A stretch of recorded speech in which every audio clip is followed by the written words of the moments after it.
The first two people in the world were Adam and Eve. Their life with God was perfect. But they disobeyed God and brought sin into the world. Now all people sin, except Jesus.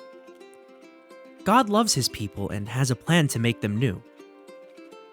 Genesis 11 in the Bible tells us that way back a long time ago, everyone spoke the same language. Some of the people moved and built a great big city so everyone else would see how important they were. In the city, they started building a tower that could reach up to heaven. They thought, no one can stop us. They made bricks and stacked them higher and higher. They hoped the tower would show others that God was on their side and making them stronger than everyone else. They thought the tower would bring them closer to God, but they forgot something very important.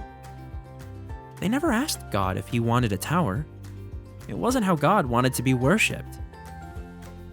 God looked over the city and the tower and knew the people were building these things to make themselves seem important.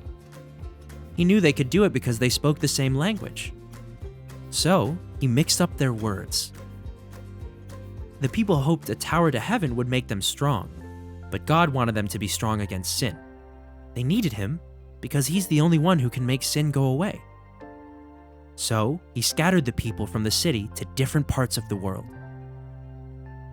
The city with the tower was called Babel because it was the place where God confused their languages. God knew that one day, people from all over the world who spoke different languages would worship him together.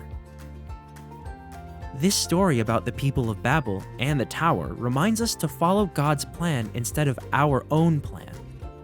Following God's plan is the best, because God is the best. That is the end of this story, but it's not the end of God's story.